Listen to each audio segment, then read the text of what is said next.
Hello children, welcome back to another video lesson of English for class 8. This is the second video for your reader lesson number 3. We were reading the poem Lions and Ants by Walt Mason. Let us continue and understand the poem a little deeper. In our last video lesson, we went through the poem, we read the poem, we went through the glossary of the poem, and we understood the poem line-wise, the literal as well as the metaphorical meaning. Let us today deal with the summary of the poem. So, in the poem Lions and Ants by Walt Mason, the poet narrates about two incidents from the life of a hunter. In the first incident, the poet tells us of the bravery of the hunter when he fought a huge lion. In the second incident, the poet tells us that the same hunter, when once was attacked by an army of ants, failed to show the same bravery and courage. In fact, his behavior was quite a surprising one. The poet ends the poem on a didactic note, that is, he gives us a lesson. He talks about our difference in approach when dealing with challenges and little worries. He tells that often we deal with the big problems in a daring manner but succumb at the face of little worries. So far, the poem is quite simple and understandable. There is a comparison of lions and ants with the big problems and the small worries of our lives. Let us now understand the title of the poem. As we all know, the title of the poem is Lions and Ants. It is not just a narration of an incident from the life of a hunter about being attacked by lions once and being attacked by ants later. The title is symbolic. By narrating a poem about incidents involving a lion and some ants, the poet is trying to project their sizes and draw a parallel between them. So lions is big in size. It is a huge animal, a wild animal, the king of the jungle. Its size is being compared with the bigger challenges of life. And ants are the small sized insects, something that gets often crushed under our feet. However, they are being compared to the little worries of our lives. So the title is symbolic. Lions stand for the bigger problems of life, while ants stand for the little worries which are comparatively insignificant, just as I said now. Let us now understand the poem critically. The poem consists of 14 lines. The rhyme scheme is A-A-B-B, which means the first and the second line rhyme with each other. Similarly, the third and the fourth line rhyme with each other. And due to this beautiful rhyming scheme, the poem is almost lyrical. It is a narrative poem. Narrative means somebody is narrating an incident. And lyrical means almost a song-like quality. The poem has a humorous quality about it. Yes, when we read the poem, there are some funny incidents blown out of proportions, or descriptive words are so used and emphasized that the situation becomes funny and full of hilarity. The poem almost looks like a prose because of its long sentences. It looks like a prose.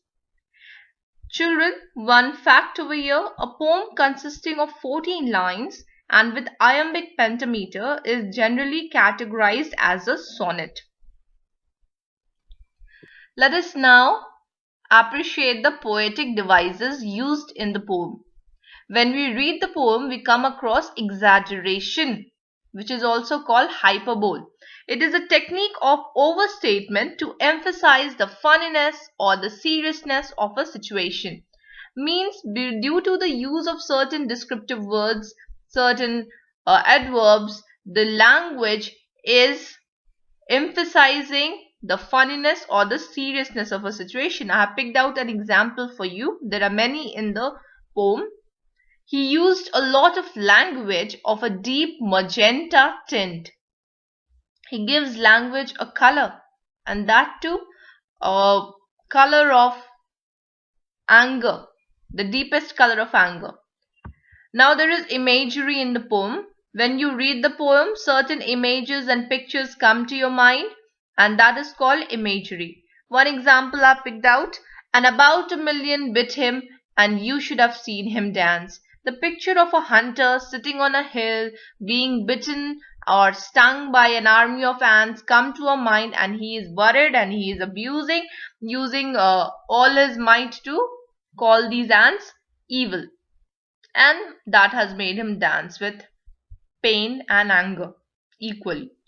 Personification: when inanimate objects or non-living things are given the attributes of a living thing. We have done this in almost all the poetry so far. So I picked out an example for you. But the weary little worries with their poisoned stings and smarts. Do worries have stings and antennas? No. But in this poem, the poet makes them appear as if they have poisoned stings, thus giving them the personified aura. Let us come to alliteration. As we all know, the occurrence of same letter or sound at the beginning of adjacent or closely connected words is called alliteration. One example: stings and smarts. Do you see the sound of S is coming from the beginning of two close words? That is called alliteration. Okay, so another poetic device used in this poem is symbolism. In the very beginning, we have understood that the title is symbolic. It is not just a description or a narration of two incidents related to lions and ants. It also symbolizes something else other than the literal meaning. What does it symbolize? The lions symbolize the bigger or huge challenges of life, and the ants symbolize the smaller problems of our lives.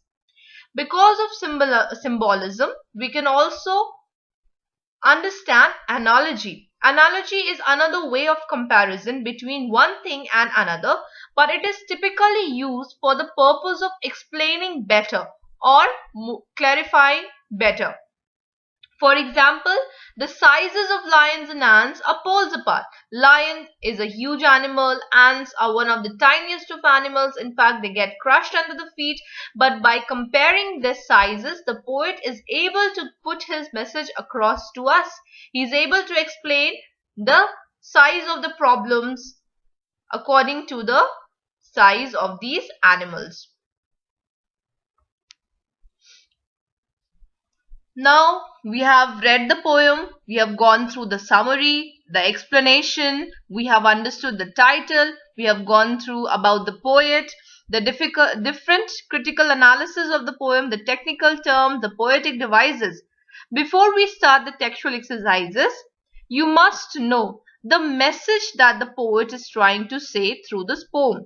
What is the message? He is saying that because we know the problem is big, we try to face it boldly and with more confidence. And because we are absent-minded or ignorant of the small problems, when they come, they disturb us more. So he tries to tell us that with confidence and valiance, it is possible to deal with both the problems and come out of it stronger. It is not necessary that every time a small problem comes in our life, they will leave us crippled or they will leave us disheartened and out of courage. If we face all the problems with the same kind of confidence, we are definitely going to win the battle against our problems. Now let us come to the textual exercises. Understand and answer. Understand these questions and answer. What are the two incidents described in the poem?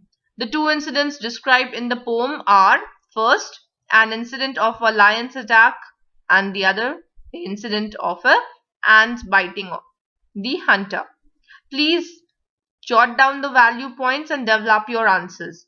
How did the lion's attack make the hunter famous? The lion's attack made the hunter famous because he came out alive of the attack. He sustained injuries. He took almost 47 stitches on his wounds and he was able to boast his scars. That is what made him famous. The hunter didn't stop hunting after he was attacked by the lion. How do we know this? When we read the poem, we understand that there are two incidents that have been described. After the first attack, the poet tells us that the hunter was found sitting on a hill, and because of this we deduce that probably he is out hunting again, because the first incident did not scare him. That is why we know that he went out to hunt the second time. Complete the summary of the third stanza with words from the box. Words are given in the box. We are going to just complete it. The poet compares big problems to lions because we keep ourselves calm and are confident that we can solve them effectively.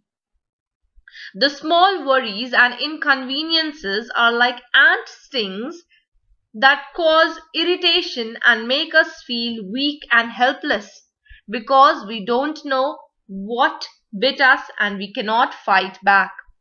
So this is the summary of the poem. And this also tells us that if we are aware of our surroundings, we can easily tackle our problems. We just have to be confident about it. Coming to the third question, find words or expressions in the poem to match the meanings given below. The first letter of each word is given as a clue. So this is like our glossary. We are making our own dictionary. An animal, critter, I've already explained this. Long, deep slash, cut or wound, gash. Victory or achievement, triumph. Set upon, camped. Human body, frame. To make us lose confidence. Put the lid upon our courage. 6 words. The first letter of each word is given. Circle the antonym in each set of words. Okay, so here are synonyms of a few words and one of the words mean completely opposite of these set of words. We have to find those out. Antonym means opposite. Valiant, bold, cowardly, strong, courageous. Valiant means somebody who is not afraid. Bold also means somebody who is not afraid or does not lose courage. But cowardly means somebody who is not so confident, not so bold. So this is the antonym because strong and courageous also are synonyms. Whimper is a small cry. Whine is also a complaining cry. Moan is also a small kind of crying sound. Scream is a loud sound and snivel is also a small crying sound. So we know which is the odd one out, which is the antonym, scream. Serene, calm, peaceful, placid, turbulent.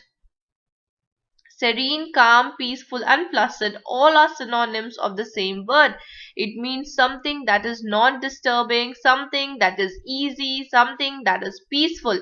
But turbulent means something chaotic, something very disturbing. So turbulent is the antonym in this set of words.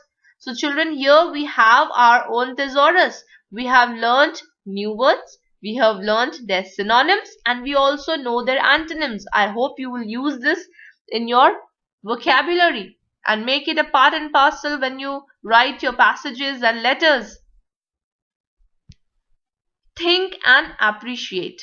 Read the first 2 lines of the poem. What feeling does the poet express for the hunter? If the hunter got a chance, what do you think he would have done? Let us read the first 2 lines of the poem. Once a hunter met a lion near the hungry critter's lair, and the way that lion mauled him was decidedly unfair. So when we read these 2 lines, we understand that the poet expresses a feeling of sorry for the hunter. He feels sorry for the hunter because he said that it was not fair, it was not right that he got attacked by a lion. If the hunter got a chance, what do you think he would have done? I think he would have, if he had a chance, he would have attacked the lion back because he's a hunter. He must be carrying something with himself. So this is my opinion. The answer is subjective. You can give me your own answer, but you have to support it with the correct reasoning, logical reasoning. Coming to the second question, exaggeration is a technique of overstatement to emphasize the funniness or seriousness of a situation. So we have already done this in poetic devices. You have to find an example of exaggeration in the poem. I have pointed out one example of funniness. You can point out another example of seriousness. How does the poet exaggerate and describe a certain incident? You can write it down. Imagery in poetry means the use of language that produces pictures in the minds of readers and listeners. Yes, when we read the poem, certain images come to our mind. So while reading the poem, what images come to your mind? You have to draw or you have to sketch the image that you like the best.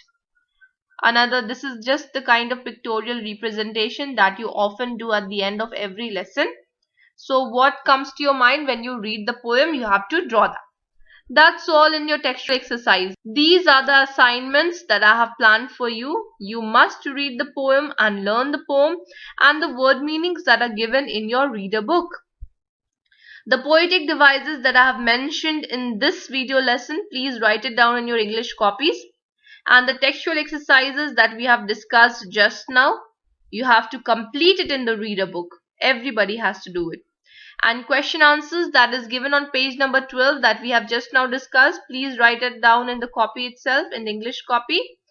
And question number 3 on page number 13 under think and appreciate, you have to do that in English copy, which is drawing and coloring. Hence I'm not giving you a separate pictorial representation because that is already being covered by question number 3. I hope the lesson is clear to you, children. We have discussed almost every angle of the poem.